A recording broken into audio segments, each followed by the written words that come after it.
நரசிம்மராயர் பிறந்தார். அவரிடத்துல தான் நீ பிறந்தாய். நரசிம்ம மன்னன் திம்மாம்பா மூலம் வீர நரசிம்மனை பெற்றார். நரசிம்ம மன்னன் நாகாம்பா மூலம் திருமாலின் அம்சமாகிற கிருஷ்ணதேவராயரே உம்மையே பெற்றார். ஆனுசம்ச பிரபுண்டு திம்மாம்ப வலன நாகமாம்பிக வலன நந்தலுன காஞ்ச வீரசிம்ஹராய பூவிபுனி அச்சுதாயதாம்ச ஜு ஸ்ரீ கிருஷ்ணராய நின்னுஜ. கிருஷ்ணதேவராயங்கிற உன்னை பெற்றார். நீ அச்சுதனுடைய அம்சம்ங்கிறார். இவர் தம்பிக்கு அச்சுத தேவராயன் தான் பேரு. இவர் கிருஷ்ணதேவராயரோ இல்லையோ, அவர் அச்சுதப்பன். அப்ப அச்சுதனுடைய அனுகிரகத்தாலே, பகவத் அனுகிரகத்தால தான் நீரே பிறந்தீர். எங்களுக்கு எப்போதிலிருந்தோ பெருமான் உனக்கு சொப்னம் சாதிப்பார். ஏனெனில் ஏற்கனவே பாடின காவியங்களுக்கெல்லாம் பகவானுடைய ஆணை கிடையாது. அவர் சொல்லி இவர் பாடலை, இவரா பாடியிருக்கார். சத்யவதி பரிணயமா இருக்கட்டும், ஜாம்பவதி பரிணயமா இருக்கட்டும், அதெல்லாம் இவரா பாடினது. ஆனா இப்பதான் முதல்ல பகவத் ஆக்ஞை, அதன் மூலம் பாடுறது ஒரு பெருமை இல்லையா? என்ன எல்லாரும் நீர் தான் பாடணும், நீர் தான் பாடணும்னு சொல்லிட்டார்கள். கதையை ஆரம்பிப்போம். சரி, ஏற்றம் கிடைத்தா எடுத்துப்போம். ஆணை கிடைச்சுட்டா பாட வேண்டியது தானே. நான் விண்ண விம்ப பூனு ஆமுக்தமால்யதா மகாபிரபந்த முனகு கதாக்கிரமம் பெட்டிதனின. மகாகாவியமாக பாட போறேன். நான் பெருமாள் சொன்னாருங்கிறதுக்காக சின்னதா இல்லை. இப்போ நானா பாடியிருந்தா சின்னதா பாடிப்பேன். எப்ப ஆண்டாள் பேர்ல இத்தனை காதல் பகவானுக்கு இருக்குன்னு தெரிஞ்சு போச்சோ, அவள் பெருமைக்கு தகுந்த பிரபந்தமா இருக்க வேண்டாமா? அதனால பல நூற்று கணக்கில் பார்த்தா தான் உண்டு. வெறும நேரம் ஆண்டாள் நான் சொல்ல போறதில்லை. ஆண்டாள் பிரபாவத்தை சொல்ல பெரியாழ்வாரை பத்தி சொல்லணும். பெரியாழ்வார் ஆறுன்னு தெரிஞ்சுக்கணும்னால் அவர் மதுரைக்கு போய் ஸ்ரீமன் நாராயணன் பரதெய்வம்னு ஸ்தாபித்தாரே, அந்த கதையை சொல்லணும். அதை சொல்லணும்னா அவர் பிறந்த ஸ்ரீவில்லிபுத்தூர் வர்ணனம் பண்ணணும். சொல்லணும்னா மதுரா நகரம் தட்சிண மதுராபுரி, அதன் ஏற்றத்தை சொல்ல வேண்டும். இது இத்தனையுமே சொல்லணும்னால் அவர் என்ன வாதம் பண்ணார்னு சொல்லணும். எல்லாத்தையும் தான் நீங்க கேட்டுண்டார் ஒவ்வொரு அத்தியாயமா ஆரம்பிக்கிறார். அப்ப எதனால கதை இவ்வளவு நீண்டதுனால் நேர ஆண்டாள் விட்டா அப்படியே முடிஞ்சு போடும். அதை சொல்றதுக்கு அதை சொல்றதுக்கு அதை சொல்றதுக்கு அதை சொல்றது அப்படின்னா தான் அந்த பெருமையே தெரிய வரும். ஆரோ ஒரு தனி மனிதருக்கு மட்டும் பெருமை இல்லை, அதற்கு முன்னோருக்கு பெருமை. ஸ்ரீவில்லிபுத்தூரை வர்ணிக்க தொடங்குகிறார். பெரியாழ்வாரையும் ஆண்டாளையும் பெற்றுக் கொடுத்த புண்ணிய பூமி. லலிதோத்யான பரம்பரா பிகசுகாலாப பிரதித்வானமும் வலபீ நீல ஹரின்மணி பிகசுக சாவன பிரமன் பூன்பமின் லுனதோ ராயுசுவர்ண சௌதமுல நெந்துஞ்சூட சென்னொந்தி வில்லிபுத்தூரு சலங்கு பாண்டிய நகரோர்வி ரத்ன சீமந்தமை. உர்வி ரத்ன சீமந்தமை. இந்த ஸ்லோகத்தில் என்ன சொல்றார்? ஸ்ரீவில்லிபுத்தூரை உருவி பூமி, ரத்தனம் இந்த பூமிக்கே ரத்தனம். இந்த பூமி முழுக்க இருக்கிறதுக்கு ஒரு ரத்தனத்தை போல ஸ்ரீவில்லிபுத்தூர் இருக்குங்கிறார். அப்படி ஆண்டாளுடைய பாசனம். அணிபுதுவை பைங்கமல தண்டெறியல் பட்டர்கிறான். புதுவைன்னு சொல்லாமல் அணிபுதுவைன்னு இருக்கும் இல்லையோ, அப்படின்னா பூலோகத்திலேயே அணிகலத்தை போலே. இந்த பூலோகத்துக்கு ஒரு பெண்ணுக்கு திலகமிட்டா எப்படி இருக்கும், அதை போல இந்த லோகத்துக்கே ஒரு திலகத்தை போல இருக்கு ஸ்ரீவில்லிபுத்தூர். அந்த தமிழ் பாட்டில் இருக்கிறது அப்படியே தெலுங்குபடுத்தியிருக்கார். பாண்டிய நகர உருவி, இந்த பூமியிலே பாண்டிய நகரம். பாண்டிய தேசத்துக்கு தலைநகரம் தான் மதுரை. மதுரையில ஆண்ட பாண்டிய மன்னவர்கள்லாம் மத்ய கொடி உடையவர்கள், கொடியிலே மீன் கொண்டவர்கள். அதனாலதான் மேற்கொண்டு மத்ய பாண்டியனை பத்தி சொல்ல போறார். அந்த பாண்டிய நகரோர்வி ரத்தன சீமந்தமை, ரத்தனத்தை போலே உலகத்துக்கே அழகு கொடுக்கக்கூடிய ஸ்ரீவில்லிபுத்தூர் அந்த திவ்ய கஷேத்திரம் இருந்தது. அதில் தான் பெரியாழ்வார் அவதரித்தார். ஆனி மாசம் சுவாதி நட்சத்திரத்தில் அவதரித்தார். அடுத்து ரொம்ப நாளா அவருக்கு புத்திர பேர் இல்லை. அதுக்கப்புறம் தான் ஒரு முறை பகவத் அனுகிரகத்தாலே ஆடி மாசம் பூர நட்சத்திரத்தில் ஆண்டாள் அவதரித்தாள். இப்ப முதல்ல ஸ்ரீவில்லிபுத்தூர்னு சொல்லிட்டார். வடபெரும் கோயிலுடையான் எம்பெருமான். மென்னடை அன்னம் பறந்து விளையாடும் வில்லிபுத்தூர் உறைவாந்தன் பொன்னடி காண்பதோர் ஆசையினால் என் பொருகையற்கண்ணினை துஞ்சா. ஆண்டாளுடைய அழகான போஷனம். பறந்து விளையாடும் மென்னடை அன்னம் பறந்து விளையாடும். ஊர் அழகு, திருமுக்குளத்தாலே ஏற்றம், பக்கத்துல மதுரையில வைகை ஓடின்னு இருக்கிறதுனால வைபவம், பாண்டிய தேசத்துக்கே ஏற்றம்தான். அப்படிப்பட்ட ஸ்ரீவில்லிபுத்தூரில் விட்டு சித்தர் பிறந்தார். ஒவ்வொன்றா அடுத்து சொல்லணும் இல்லை, நிறையா ஸ்லோகங்கள் இருக்கு.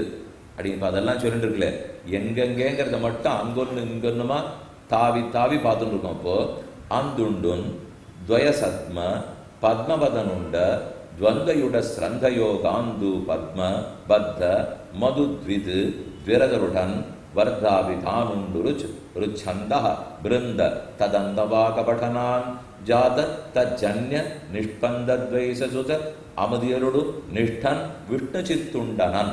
விஷ்ணு சித்தன்னு ஒருத்தர் அந்த ஊர்ல இருந்தார். அவருக்கு என்ன நிஷ்டை? விஷ்ணுவை சித்தத்தில் கொண்டிருந்தவர். அதான் பிரதம நிஷ்டை. அந்த நிட்டைக்கு மேல சொல்றார் துவய மகாமந்திரம். துவயம் துவயம்னு ஸ்ரீவைஷ்ணவத்திலே ரொம்ப பிரதானமான மந்திரம். அந்த மந்திரத்துல நிட்டை இருந்தவர்னா சரணாகதியில் விருப்பம் உள்ளவர். மற்ற எல்லாத்தையும் விட்டு பெருமானுடைய திருவடிகளே ஒரே தஞ்சம், ஒரே கதி என்ன சரணாகதியில நிட்டையோடு இருந்தார். அப்படிப்பட்டவருக்கு இல்லம், இருப்பிடம் ஸ்ரீவில்லிபுத்தூர். தாமர போன்ற முகத்தோடு இருந்தார். ஏன்னா அணிபுதுவை பைங்கமல தண்டெறியல் பட்டர்பிரான் கோதைன்னு பாசம். பெரியாழ்வாருடைய கழுத்தில் இருக்கிற மாலை ஜில்லுன்னு இருக்குமா, பெருமாள் கழுத்தில் இருக்கிற மாலை சூடா இருக்குமா. ஏனெனில் பாகவதர்கள் வெப்பமில்லாத இருப்பார். ஏன்னா எப்போதும் பகவானை பற்றி தான் சிந்தனம். ஆனால் பெருமாளுக்கு ராவணன், கும்பகர்ணன், சிசுபாலன், ஹிரண்யாக்ஷன், ஹிரண்யகசிபு இவாளை பற்றி நினச்சி அவர் ஒரே வெப்பம். ஆனால் பகவானை பற்றி நினச்சி இவாளுக்கு குளிர்ச்சி. அதனால் மாலையும் குளிர்ந்திருக்கு, கண்ணும் குளிர்ந்திருக்கு. தாமரை போன்ற முகத்தை உடையவர், சுகத்தையும் துக்கத்தையும் சமமாக மதித்தவர். தன்னுடைய பக்தி, தியானம், யோகம் அப்படிங்கிற சங்கிலியாலே பகவான்கிற யானையே கட்டி வச்சிருக்கிறவர். பெருமான் யானையை போலே. யானையை நம்மால் கட்டிட முடியுமா? சங்கிலியும் அதுதான் கொண்டு கொடுக்கணும். நீங்கள் மண்டபத்திலலாம் ஆனை நிற்கிறத பார்த்துருக்கீங்க இல்லையோ, அதுக்கு கட்டுற சங்கிலி இப்போ தாம்பு கையத்தை தூக்கின்னு போனோம்னா பாகனுக்கு சக்தி இருக்காது. அதுவே தன் கையில் தூக்கிக்கும், பாகனையும் தள்ளிட்டு போகும். மண்டபத்தில் போய் தூணுக்கு பக்கத்தில் காலை வச்சுக்கும், அந்த தூணில் காலை உராயும், சங்கிலியை போட்டு கட்டு. ஒரு முடிச்சு போடுறது மட்டும்தான் அவர் வேலை. மற்றது எல்லாத்தையும் அதுவே தூக்கின்னு வந்துடும். அதை போல பகவான் யானையை போலே. யானையை கட்டுறதுக்கு சங்கிலி பக்தி, அது ஒன்று தான் அவரை கட்டும். இப்போ பக்தியா தனன்னையா சக்கியா ஆமேவம் விதோர்ஜுன ஞாதும் திரட்டுஞ்ச தத்துவேன பிரவேட்டுஞ்ச பரந்தபான்னு கண்ணனே கீதையில் சாதிக்கிறார். கண்ணனை தெரிஞ்சுக்கணும்னாலும் பார்க்கணும்னாலும் அடையணும்னாலும் பக்தி ஒன்று தான் மார்க்கம். அந்த பக்தி அவர் கொடுத்தா தான் உண்டு. அப்படித்தான் பெரியாழ்வார் நம்பிக்கொண்டு இருந்தார். அவ்வளவு படித்தார்னு சொல்றதை விட வேத சாஸ்திரங்களை நன்று உணர்ந்தார்னு சொல்லணும். கற்றாருங்கிறது வேற, படித்தாருங்கிறது வேற, உணர்ந்தாருங்கிறது வேற. மனசு முழுக்க அந்த சாஸ்திரம் சொன்ன அர்த்தம் தான் இருந்தது. அப்ப அவர் புரிஞ்சுட்டார். எல்லா வேதங்களும் எதை தெரியுமோ சொல்லித்து, பகவானுக்கு கைங்கரியம் பண்ண வேணும்னு சொல்லித்து. அதை நாம செய்வோம். என்ன கைங்கரியம் பண்ணலாம்னு சிந்தித்தார். அது என்னமோ இந்த பெருமாளுக்கு புஷ்ப கைங்கரியம் ரொம்ப பிடிச்சிருக்கு. அவருக்கு அலங்காரம் பண்ணிட்டே இருக்கிறதுல தான் விருப்பம். பல பேருக்கு குளிச்சுட்டே இருக்கிறதுல விருப்பம், வேதம் சொல்லிகிட்டே இருக்கிறதுல விருப்பம், திவதேசத்தில் போயிட்டே இருக்கிறதில் விருப்பம், மௌனவிரதம் அனுஷ்டிப்பதில் விருப்பம், வளவளான்னு பேசிக்கொண்டிருப்பதில் விருப்பம். ஒரு சிலருக்கு கைங்கரியம், புஷ்ப கைங்கரியத்தில் விருப்பம். ஏற்கனவே மாலாகாரன் ஒருத்தர் மதுரா நகரத்துக்கு கண்ணன் வரும்போது அவர் வீட்டுக்கு தான் கண்ணன் போனார். பிறந்தன்னைக்கே புறப்பட்டு கோகுலத்துக்கு போயிட்டார். 10 ஆண்டுகள் முடிஞ்சு போச்சு. கம்சன் கூப்பிட்டான், நான் தனுர்யாகம் வச்சிருக்கேன், மருமகன் அவசியம் வரணும் கொல்றதுக்கு. வேற ஒன்றும் இல்லை, கொல்லணுங்கிறதுக்காக கூப்பிட்டான். ஒவ்வொருத்தரையா அழிச்சு விட்டார். கம்சன் முடிந்து போட்டார், மல்லர்கள் முடிந்தார்கள், குவலையா பீடம் முடிந்தது. அதெல்லாத்தையும் பண்றதுக்காக மதுரைக்கு கண்ணன் வந்திருக்கார். வந்த உடனே, அண்ணா நம்ம இத்தனை நாள் கிராமத்தில் இருந்துட்டோம், இப்பதான் நகரத்துக்கு வந்திருக்கோம். நகரத்துல அலங்காரம் பண்ணிக்காம இருக்கவே கூடாது. முதல்ல நல்ல வஸ்திராலங்காரம் பண்ணிப்போம், சந்தனாலங்காரம் பண்ணிப்போம், பூச்சூட்டிப்போம். மெதுவா பலராமன் கேட்டார், அப்ப குடிக்கிறது? அதெல்லாம் பெரியாழ்வார் நீராட்டம் 10 பாட்டு பாடுவார், அது அத்தோடு இருக்கட்டும். நம்மாலெல்லாம் இப்போ குடிக்க முடியாது, நல்லா அலங்காரம் பண்ணிப்போம் என்று சொல்லி மாலாக்காரன் ஒருத்தர் வீட்டுக்கு போனார். பரம ஏழை. அவங்ககிட்ட ஒன்றுமில்லை, ஏதோ 4 புஷ்பம் மிஞ்சினத்தை கையில் வச்சிருக்கான். ராத்திரி மணி 9. இவர் போய் கடகடால் கதவை தட்டினார். பிரசாத பரமோ நாதோ மமகேகம் உபாகதோ தன்யோகம் அச்சயிஷ்யாமி இத்தியாகமல்யோபஜீவனா. இந்த குடிசை விட்ட இந்த ஏழை விட்டையா தேடி வந்தே, நீ முதல்ல ஏஷநாராயண ஸ்ரீமான்னு வைகுந்தத்திலேருந்து கீழே பூலோகத்துக்கு இறங்கி வந்த வியப்பே எனக்கு இன்னும் போகலை. அதை விட்டுட்டு மதுரையிலேருந்து கோகுலத்துக்கு போவியான், 10 வருஷம் கழித்து திரும்பி வருவியான், ஒன்றுமில்லாத கம்சனுக்கு பயந்தேன்னு பேர் வச்சுப்பியா. இதெல்லாம் நான் நம்பராமலையா இருக்குப்போ. அதெல்லாத்தையும் விட்டது சரி, இந்த சின்ன சந்த தேடிண்டு என் குடிசைக்கா தேடி வரணும்? உனக்கு மாலேன்னு சொன்னால் சமர்ப்பிக்க எத்தனை பேர் இருக்கா? லட்சக்கணக்கிலே. நான் தான் கிடைத்தேனான்னு சொன்னார். ஏனெனில் அந்த பக்தியை பெருமான் மெச்சினான். அந்த இரவு பொழுதில் புட்பாலங்காரம் பண்ணார்னுட்டு பெரியாழ்வார் ஒரு உபன்யாசத்தில் இந்த கதையை கேட்குறார். கேட்ட உடனே தாம் படித்ததெல்லாம் முக்கியமில்லை, அந்த படித்தது இந்த கைங்கரியத்தில் போய் முடியணும். பகவானுக்கு பிடிச்சாப்புல நடந்துக்கணும் இல்லையோ. படிக்கிறது வேற, பிடிக்கிறது வேற. படிச்சுடலாம். நான் படித்ததுக்காக அவருக்கு பிடிக்காது, நான் என்ன பண்ணுறேனோ அதுதான் பிடிக்கும். நம்ம குழந்தை கூட ஓஹோன்னு 100க்கு 99 வாங்கியாச்சு, மேலே படிக்க மாட்டேன் வேலைக்கு போக மாட்டேன்னு உட்காந்துட்டா யாருக்கு பிடிக்கும்? படித்ததுக்கு தகுந்து போகணும் இல்லையோ? அதை போல சாஸ்திரம் கற்றோம், கண்டிப்பாக நாம் கைங்கரியமானோம்னு புட்ப கைங்கரியத்தை ஏற்றுக்கொண்டு இருந்தார். பகவான் தான் முழுமுதற் கடவுள். இந்த ஜீவன் அவனுக்கு சேஷன். சேஷன்கிற ஜீவாத்மாவுக்கு கடமையே பகவானுக்கு கைங்கரியம் பண்ணுவது. அதுதான் சேஷத்துவ சித்தி. பெருமானுக்கும் பிராட்டிமார்களுக்கும் அவன் பக்தர்களான அடியார்களுக்கும் மொத்த பேருக்கும் கைங்கரியமானம்னு அவர் காசை. அது அவருடைய சித்தாந்தத்தை அவரே சொல்றார். எப்படி இருந்தார்னு, அம்மகீச்சுருண்டு பிரகிருதி கண்ட பருண்டகு தன்னனு தனகண்ட பருண்டகு பரமேஸ்வரன். இந்த பிரகிருதியை காட்டிலும் வேறுபட்டவன் ஜீவாத்மா. பெரியாழ்வார் என்ன கொள்கை உடையவர்னு சொல்றார். இதுதான் விசிஷ்டாத்வைத ஸ்ரீவைஷ்ணவ சம்பிரதாயம். இந்த சம்பிரதாயம் சொல்றது சித்து வேறே அச்சித்து வேறே ஈஸ்வரன் வேறே. இதுல சித்தெல்லாம் பகவானுக்கு சேஷம், ஈஸ்வரனுக்கு சேஷம். நாம் அனாதி காலமான கர்மங்களாலே பிறவி எடுத்திருக்கிறோம். அந்த பிறவியில் அச்சித்துக்குள் சிக்கி கொண்டிருக்கிறோம். இது இத்தனை அச்சித்து, நம்ம சரீரமே அச்சித்து. அப்ப இந்த அச்சித்துங்கிற ஜடப்பொருளுக்குள்ள ஆத்மா சிக்கின்னு இருக்கார். எதனால்? அனாதி கால கர்மத்தால். இந்த கர்மங்கள் தொலைய வேண்டும். நமக்கு அதுக்கு சக்தி போராது. அதனால் பெருமான் திருவடிகளை பற்றுகிறோம். அவர் கொடுக்கிறேன், உன் கர்மங்களை தொலைக்கிறேன், உன்னை ஒரு நாள் விட்டுட மாட்டேன், அகம் துவா சர்வபாபேபியோ மோக்ஷயிஷ்யாமி மாசுச்சா என்று கண்ணன் சொல்லிவிட்டார். நாம் அதை போல கவலைப்பட வேண்டானுமே. இனிமே பிறவிகளை கொடுக்க மாட்டார், இந்த பிறவியோட முடிஞ்சிடும்.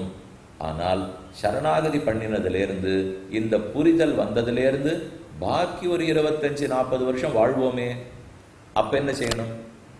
சரணாகதியான உடனேயே மோட்சம் கொடுத்துட்டால் அது வேறு. ஆனால் அப்படி கிடைக்கிறது இல்லையே. நம்ம 10 வயசுக்கு சரணம்னு சொல்லிட்டா கூட போற பிராணன் 60, 70, 80 அப்பதானே போகும். அப்போ அது வரைக்கும் என்ன பண்ணி கொண்டிருக்க வேண்டும்? மீண்டும் மீண்டும் சரணாகதி பண்ணணுமா? தேவையில்லை. பகவான் ஒரு தரம் ஆமாம்னு சொல்லிட்டார்னா சொன்ன சொல் மாறமாட்டார். அப்போ பாக்கி இருக்கும் காலமெல்லாம் இதை முதல்ல உணர்ந்துக்கோ. எந்த யோக்கியத்தையும் இல்லாத அடியேனை வைகுந்தத்தில் கொண்டு போய் நிறுத்துகிறேன்னு அடியன் ஒண்ணுமே பண்ணாத்துக்கு சரணம்னு சொன்னதுக்கு ஏத்துட்டாரே. அப்ப அவர் பண்ண உபகாரத்துக்கு அடியன் எத்தனை பிரத்யுபகாரம் பண்ண வேண்டும்? அவர் பண்ணியிருக்கிற உபகாரத்துக்கு நான் திரும்ப எத்தனை தொண்டு செய்தால் தகும்? எத்தனை செய்தாலும் போராது. ஆனால் காலமெல்லாம் காலமெல்லாம் காலமெல்லாம் ஒழிவில் காலமெல்லாம் உடனாய் மன்னி வழிவிலா அடிமை செய்ய வேண்டும். நாம் தெளிகுலரவி திருவேங்கடத்து எழில்கள் சோதி எந்த தந்த தந்தைக்கே என்ன அந்த பெருமானுடைய அனுகிரகத்தாலேயே அவனுக்கு நித்திய கைங்கரியத்தை பண்ணி கொண்டிருக்க வேண்டும். இதுதான் இந்த லோகத்தில் ஆனந்தம். அப்ப கைங்கரியம் பண்ணுவது இந்த லோகத்தில் ஆனந்தம். வைகுந்தத்துக்கு போன பிற்பாடு இந்த கைங்கரியத்தை தொடருவது அந்த லோகத்தில் ஆனந்தம். இதுதான் நாம் செய்ய வேண்டியது. ஒரு நாள் பகவத் அனுகிரகம் கிடைக்கும். அப்போது சரீரம் கீழே விழும். சரீரத்தில் இந்த ஆத்மா புறப்படுவார். அர்ச்சிராதி மார்க்கத்தில் பிரயாணம் பண்ணுவார். விரஜா நதி வரும். அதில் நீராடிட்டு வைகுந்தத்துக்குள்ள போவார்.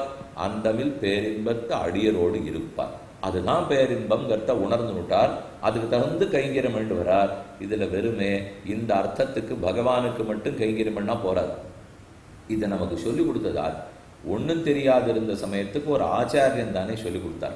நான் கவலைப்பட்டு துன்பப்பட்டு இருக்கிறச்சே பக்கத்தில் இருக்கிற நம்ம சங்கத்தில் இருந்தக்கூடிய சத் சங்கிகளான பாகவதோத்தமர்கள் அவர்கள் வந்து தானே நமக்கு எல்லாத்தையும் தெளிவு ஏற்படுத்தினார். அப்ப அவர்களுக்கும் கைங்கரியமானும். இப்படித்தான் எல்லா பெரியோர்களும் சொல்லியிருக்கார். பகவத் கைங்கரியத்தை விட அவருக்கே பாகவத கைங்கரியம் தான் பிடிக்கும். பகவானுக்கு கைங்கரியமானும் அவன் அடியார்களான பாகவதர்களுக்கு கைங்கரியமானும். இதில் அவருக்கு ஆசை வந்தது. நியாயமா சம்பாதிச்ச பொருளை வச்சுருந்தார். ஹிமாச்சலத்திலேருந்து பொதிகமலை வரைக்கும், பொதிகை மதுரைக்கு பக்கத்தில் மேற்கு இருக்கிற மலையில, இந்த மலையிலேருந்து ஹிமாச்சலத்துக்கு முக்திநாத் யாத்திரை போவாளாம், பத்ரிநாத் யாத்திரை போவாளாம், அயோத்திக்கு போவாளாம், பிருந்தாவனத்துக்கு செல்வார்களாம், தாண்டி துவாரகைக்கு போவாளாம், அகோபலத்துக்கு போறா, திருவேங்கடத்துக்கு போறா, எல்லாரும் இந்த வழியா போவாளாம். பொதிகை பக்கத்திலே ஆரெல்லாம் வடக்க போனாலோ இவர் வீட்டுக்கு வந்து ஆகாரம் பண்ணிட்டு தான் போவா. திரும்பி வரச்சே இவர் வீட்டுக்கு வந்து ஆகாரம் பண்ணிட்டு தான் வருவா. இது நமக்கு பெரிய பாக்கியம் அப்படின்னு அந்த கைங்கரியம் பண்ணிருக்கார். நியாயார்ஜித வித்தம்புன ஆயோகி ஸ்வருடுலெட்டு அன்னம்பாப்ராலேய படீராச்சல பத்யாயாதாயாத வைஷ்ணவாவலி கல்லன். இவர் சிறந்த வைஷ்ணவனாக இருந்து கைங்கரியம் பண்ணி கொண்டு வந்தார். அப்போ ஆழ்வார் எப்படிப்பட்டவர்ங்கிறதையும் சொல்லி எடுத்துக்கோ. அடுத்து இவர் வீட்டில் ரொம்ப நேரம் கழித்து போகிறோம்னு வச்சுக்கோ, ராத்திரி வேலை பெரியாழ்வாருடைய வீட்டுக்கு போகிறோம். அப்போது என்ன சத்தம் கேட்கும்? அவருடைய வீட்டில் சாயங்காலம் வரைக்கும் போனால் சோறு போடுவார். அப்புறம்லாம் இருக்குமா சுவாமி? யார் வீட்லேயும் இப்போல்லாம் ஒருத்தர் எங்கேயும் போகிறதே இல்லை. ஏதோ முன்னாடிலலாம் கொஞ்சம் போயிட்டு இருந்தோம், கிடைக்கும்னு நம்பிட்டு இருந்தோம். இப்போல்லாம் போகிறச்சவே நீ வருவியானா ஒரு 4 நாட்கள் முன்னதாகவே அறிவித்து விட்டு வர வேண்டும்ன்றான். நான் குழந்தைகளை அழைச்சின்னு வர போகிறேன்னால் நீங்கள் 2 பேராக வர போகிறீங்களா, இல்லை 2.5 பேரா, இல்லை 3.5 பேராங்கிறா. அது என்ன ஒரு 3.5 பேருக்கு 4 பேருக்கு தள்ளி பண்ணி வச்சு ஆகாதா? அப்போ பண்ற வடிக்கிற அரிசி இப்போ ஒரு ஆளாக்கு பதில் 1.5 ஆளாக்கு வடிச்சான்னா நாங்கள் 1.5 ஆளாக்கு வடிச்சுட்டு பாக்கி யார்கிட்ட கொடுக்குறது? அதுவும் வாசலில் இந்த குப்பை அந்த குப்பை பிரித்து வேறு கொடுக்க வேண்டியிருக்கு. அதனால் இனிமேல் அப்படிலாம் பண்ண முடியாது. இப்போ ஆறான நீங்கள் யார் வரீன்னு சொல்லியிருந்தீங்கன்னால் அதுவும் உங்களுக்கு எது பிடிக்கணும்னு சொல்லணும். அதுவும் நான் 1 வாரம் முன்னாடி பண்ணது குடுகுடுப்பெட்டியிலேருந்து போடுவேன். அன்னைக்கு பண்ணி போடுறதெல்லாம் கிடையாது. இப்போ நீங்கள் சொன்னீர்கள்னா பழையதுன்னு அந்த நாளில் சொல்லுவாள். இப்போ கொஞ்சம் வசந்த பாஷையில் இந்த பொட்டியில் வச்சு சொல்லிட்டு இருக்கோம், வேற ஒன்றும் இல்லை. அதே தான் இது. இப்போ அப்போ பழையதுன்னு சொல்லச்சே நம்ம கோபமாக இருந்தது. இப்போ சாப்பிட்றது பழையது இல்லையா? என்ன நித்தியமே அதை தான் சாப்பிட்ருக்கோம். அப்போ பழையது வெறும் அரிசிச்சோறு மட்டும் பழையது, குழம்பு சாத்துனதெல்லாம் பழையதாக இருக்குல்ல. ஆனால் இப்போ எல்லாமே பழையது. இப்போ நமக்கு சாதம் மட்டும்தான் அன்னன்னைக்கு வடிச்சுக்கிறோம், மற்றதெல்லாம் பழையது. ஆனால் அன்னைக்கு பாடசாலை பசங்களுக்கு கூட ராத்திரி பண்ணத்தை ஜலங்குத்தி வச்சுட்டு மறுநாள் காத்தால் பழையது போடுவா. சாப்பிட்டு நன்னா சொல்லிட்டு தான் இருந்தால் அதான் நாம் என்ன பழையது போட்டுடலான்னு ஏதோ ரொம்ப வேகமாக கேள்வி கேட்டுருந்தோம், கோவிச்சிருந்தோம். இன்னைக்கு யாரும் சத்தம் போடலை, அவ்வளோதானே தவிர அதைத்தான் சாப்பிட்டுருக்கோம். இதுவான நேர்த்தி பழையதோடு போச்சு. இது 1 வாரத்து பழையது. இன்னும் ஆழ் குடுகுடுப்பெட்டி இருக்குது, அதில் மனுஷனை கூட வைக்கலாம். அவ்வளவு பெரிய குடுகுடுப்பெட்டி. அதுக்குள்ளே போய் எத்தையான வச்சுருந்தோம்னால் ஒன்றும் பெரிய வித்தியாசம் இல்லை. வைக்கவே கூடாது. அன்னாகாரம்னா ஏதோ வேணும்னா போனால் போகிறது. பழம் பால் வச்சுக்கலாம், பழம்பால் இல்லை பழமும் பாலும். ஏன்னா அதுவும் இப்போ பழம்பாலை வச்சுக்கலாம்னு சுவாமி சொன்னார்னா அன்னன்னைக்கு கறக்கப்பட்ட பாலைத்தான் பெருமாளுக்கு தலையில் கொண்டு பண்ணிட்டு அன்னன்னைக்கு சாப்பிடணும். அதனால ஏதோ பழத்தை தனியாகவும் பாலை தனியாகவும் வேணா வச்சுக்கலாமே தவிர அதனால அந்த பெட்டியிலேருந்து எடுத்து சாப்பிட்றதெல்லாம் ஒத்துக்கொள்ளப்பட்டதல்ல. புதுசாக தான் இருக்கணும். ராத்திரி 10 மணிக்கு பெரியாழ்வார் திருமாளிகைக்கு வருவாளாம். அப்போ ஆரோ எல்லாமே வச்சிருப்பவர். வடை இருக்கும், திருக்கண்ணமுது இருக்கும், பிரசாதம் இருக்கும், கரியமுது இருக்கும், கூட்டு கறிமுது இருக்கும், எல்லாம் இருக்கும். ஆனால் வந்தவர்களிடத்தில் நாழி எடுத்து ஆறி போயிருக்கும் போட்டிருக்கு, வடை கொஞ்சம் குறைச்சலாக இருக்கும் போட்டிருக்கு, திருக்கண்ணமுது கொஞ்சம் குறைவாக இருக்கும் போட்டிருக்கு. அப்படியே இதெல்லாம் சொல்கிற சத்தம் கேட்டுகிட்டே இருக்குமா.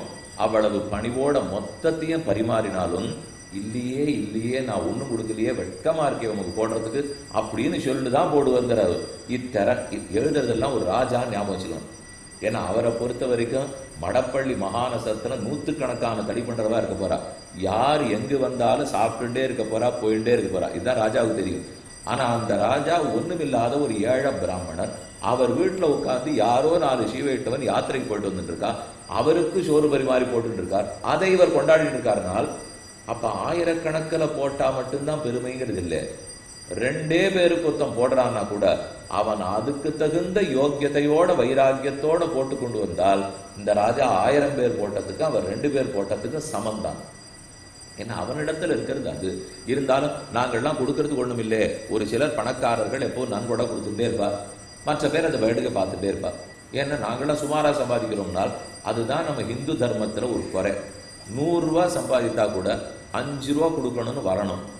ஆனால் நாம் நினச்சிருக்கிறது லட்ச ரூபா சம்பாதிக்கிறவர்களாக கொடுக்கட்டும், நாங்கள் 1000 ரூபா சம்பாதிக்கிறவா கொடுக்கறது இல்லைன்னு வச்சுருக்கோம். அப்படி வச்சுக்கூடாது. அவரவர்கள் தங்களுக்கு பொருத்தமான தர்மத்தை செய்யணும். அதத்தான் இந்தரங்குன அவ்வைஷ்ணவோத்தமுடு ಜಾಗರೂಕದ ದೈರ್ಘಿಕ ಭಾಗವತುಲ ಕಿತರ ಮೆರುಗಗ ಎವ್ವರೇಮೇಮಿ ಬೇಡಿ ಅಲಯ ಕವಿಬಟ್ಟಿ ಸಂತುಟ್ಟಿ ಚಲುಬುಜುಂಡೆ ஆனந்தமாக கைங்கரம் என்றிருந்தார். இப்படி போவோரும் வருவோருமாக இருக்க யாரை பற்றி பாட வேண்டும்? அவர் வீட்டில் இந்த பேசல்லாம் இருக்குமா? அப்போ எனக்கு ராத்திரி விளையாடுத்து அது மாஷா பூபம் குறைஞ்சி போச்சு, குடா பூபம் குறைஞ்சி. மாஷா பூபம்ங்கிறது வடை, குடா பூபம்ங்கிறது இப்போ அப்பம் மட்டும் இருக்காது. பரவாயில்லையான்னு கேட்குற சத்தம் கேட்குமா. இன்னைக்கு வடை தயிர் வடை தீர்த்துப்படுத்து பரவாயில்லையான்னு கேட்பறான். அதை அப்படியே எழுதியிருக்காரு இவர். திவ்ய பிரபந்த அனுசந்தானுஷன். ராத்திரி ஆனால் கூட திவ்ய பிரபந்த பாசுரங்கள் சத்தம் அவர் வீட்டில் கேட்டுட்டே இருக்கும். அப்புறம் தானத்வானமும் நாஸ்தி சாக. பகுதா நாஸ்தியுஷ்ணதா அத்தியுஷ்ணதா, ரொம்ப சூடா இருக்காது, கொஞ்சம் வித விதான்னு ஆயிருப்பு இருக்கும், பரவாயில்லையா? அப்போ நாஸ்தியம்பூப அபூபம், வடை மட்டும் இருக்காது, குழம்பு சாதம் இருந்தா போருமா? நாஸ்தியோதன சொட்டவஞ்ச கிருபையா போக்தவ்யம் அன்மாடுலன், இருந்தாலும் இது இத்தனை குறையும் நீங்க மனசுல வச்சுக்காம கிருபையா சாப்பிடணும், எல்லாம் இருக்கிறதா நினைத்து கொண்டு நீங்கள் அன்னத்தை ஏற்றுக்கொள்ள வேண்டும் என்று சொல்லி கொண்டிருந்தார். அவரே பெருமானை குறித்து பிரார்த்தித்து ஜலச்சர கிட்டி ஹரிவடு பிருகுகுல ரகுகுல சீரிபுத்த கோட்டி பிரமுகோஜ்வல ஜனிகிருத ரக்ஷா அலர்மேல் மங்கா அபிதேந்தி ராலய வக்ஷா, 10 அவதாரங்களை பண்ணின எம்பெருமான் அலர்மேல் மங்கை என்னும் திருமாமகளை தன்னுடைய திருமார்பில் எப்போதும் கொண்டவர். அவருக்காக இந்த அத்தியாயத்தை முடிவுறுத்துகிறோம். அப்போ முதல் அத்தியாயத்தை முடிக்கிறார், 10 அவதாரங்களை சொல்லி திருமாமகளை தன் திருமார்பில் கொண்டிருக்கிறார்னு சொல்லி மேலே இப்படி கிருஷ்ணராய வசுதாத்தியக்ஷாத்யாமுல்ய மால்யத ஆஸ்வாசமு ஹிருத்ய பத்யமுல நாத்தியம்பை மகின் பொல்வகுன், இப்படியாய் பெருமானுடைய ஆனந்தத்துக்காக அவர் சொப்னத்தில் சாதித்து ஆணையிட்டபடிக்கு முதல் அத்தியாயம்னா அவர் ஆஸ்வாசம்னு பேர் வச்சிருக்கார். ஏன்னா இது மால்யதாவல்யோ, மாலையை பற்றி சொல்றது. அப்போ முதல் மனம் முடிவுறுகிறது, 2வது பரிமளம் முடிவுறுகிறது, 3வது பரிமளம் முடிவுறுகிறது. பேர் எப்படி வேணா வைக்கலாம், அத்தியாயம்னு வைக்கலாம், சர்க்கம்னு வைக்கலாம், ஸ்கந்தம்னு வைக்கலாம், பர்வம்னு வைக்கலாம். ஒவ்வொரு இடத்துல நீ கேள்விப்பட்டிருக்கேன், மகாபாரதம்னா பர்வம்னு சொல்லணும், அதே போல பாகவதம்னா ஸ்கந்தம்னு சொல்லணும், அது காண்டம், ராமாயணம்னா காண்டம்னு சொல்லணும், இதே இப்போ அம்சம் விஷ்ணு புராணம்னா அம்சம்னு சொல்லணும். இப்படி ஒவ்வொன்றுத்துக்கும் ஒவ்வொரு பேரோ இல்லையோ. இவர் வச்சிருக்கிறது சுவாச நல்ல மனம், முதல் மனம் முடிந்தது, 2ஆம் மனம் என்ன மாலையோ இல்லையோ, அதனாலதான் மனம்னு பேர் வைத்திருக்கார். இனி த்விதீய ஆஸ்வாசமும் 2வது அத்தியாயத்திலே கூறுகிறார். ஸ்ரீ நயன குவலயுகளானூன ஜோத்ஸ்நாயி தஸ்மி தத்மிதோஜ்வல முகத்தையானீத கர சுர ஸ்ரீ புனரானயன கிரமண வெங்கடாச்சல ரமணா. வெங்கடாச்சல ரமணனே, தேவரீர் எப்படி இருக்கீர்? திருமகளுடைய கண்கள் என்னும் குவளை புஷ்பம். ஸ்ரீ நயன குவல யுகளா, ஸ்ரீநயனம் மகாலட்சுமியுடைய கண்கள், அது குவள புஷ்பமாட்டம் இருக்கு. அந்த குவள புஷ்பம் சந்திரனை பார்த்துட்டா பளிர்னு இருக்குமா, குவள மலர் சந்திரனை பார்த்தா திருப்தி. அதே போல மகாலட்சுமியினுடைய திருக்கண்கள் குவள மலரை போல இருக்கு. அதுக்கு சந்திரன் இவர் தான், பெருமாள் தான் சந்திரனை போலே. கதிர் மதியம் போல் முகத்தான் நாராயணனை நமக்கே வரைதிருவான்னு பாட்டோம் இல்லையோ. அப்ப கதிர் மதியம் சூரியனை போல இருக்கார், சந்திரனை போல இருக்கார். எப்போ சூரியனை போல இருந்தாலும் வெப்பம் ராவணன் கும்பகர்ணனுக்கு, சந்திரனை போல இருந்தா குளிர்ச்சி மகாலட்சுமிக்கு, பக்கத்துல அவருக்கு குளிர்ச்சி, பக்தர்களுக்கெல்லாம் குளிர்ச்சி. அதைத்தான் இந்த 2வது அத்தியாயத்தில் சொல்லிட்டு அவதரிம்புமா சமயம்புன பாண்டிய மண்டலம் புன, இப்படியாய் முதல் அத்தியாயத்தை முடித்தேன். இனி பாண்டிய மண்டலத்தில் கதை என்னான்னு கேட்பாயாக. ராஜா பாட ஆரம்பிச்சுட்டா இருக்கும். நம்ம பாண்டிய மண்டலத்துக்கு போனோம், மன்னவன் வல்லபதேவன் இருந்தார், அவர் ஓஹோன்னு நாட்டை ஆண்டு இருந்தார். ஏதோ ஒரு நாள் யாரோ ஒரு வழிபோக்க பிராமணன் ஒரு ஸ்லோகத்தை சொல்லி படுத்திருந்தான். அந்த ஸ்லோகம் ராத்திரி வேளையில் ஒரு நகர சோதனத்துக்கு போறச்சே காதல பட்டுடுத்து. பட்டதுலேருந்து ஒரே தவிப்பவருக்கு, இதன்படி நாம நடக்கலையே, இதன்படி நடக்கலையே, இதன்படி நடக்கலையே, பாக்கி இருக்கிற காலத்தை ஒழுங்கா கழிக்கணுமே, கூவிக்கொள்ளும் காலம் எப்ப வருமோ, அழுதே பல வகையிலும் போயின என்று அஞ்சி அழுதேன், எத்தனை நாளை வீணா கழிச்சுட்டேனோன்னு இவனுக்கு பயம். அது என்ன கதைங்கிறது பார்ப்பது. கதை உங்க எல்லாருக்குமே தெரியும். இப்போ இந்த கதை எதுவுமே புதுசு இல்லை, ஆனா அது இவர் எந்த சைலியில சொல்றாருங்கிறது தான் புதுசு. இப்போ மதுராபுரியை வர்ணிக்கிறார். ஏவிட சதுபாலிண்டெலவை கம்பூர நவஹாரமுல சிப்பகசிவு மாண்பு மலஜயம்பே మలయ జంబే వీడ తొలుజక్కడులిచి మేటల కిట్ట మిగులు భూములకు డిక్కు కలసు నేవీడి సింహన గజంబుల కాలి చైత్ర వేళను దగ్దిస గజంబు తాల్తురే వీడి ప్రాక్తన భూప నిర్మాల్య మరగదంబులు పెరధరణి పతులు.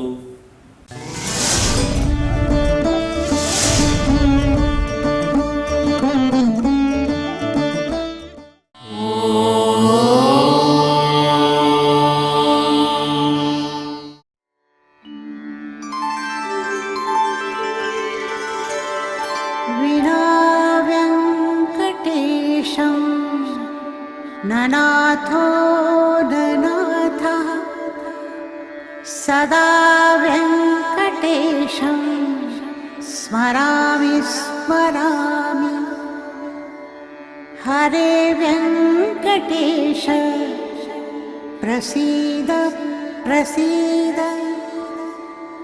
प्रियं वेङ्कटेश प्रयच्छ प्रयच्छ।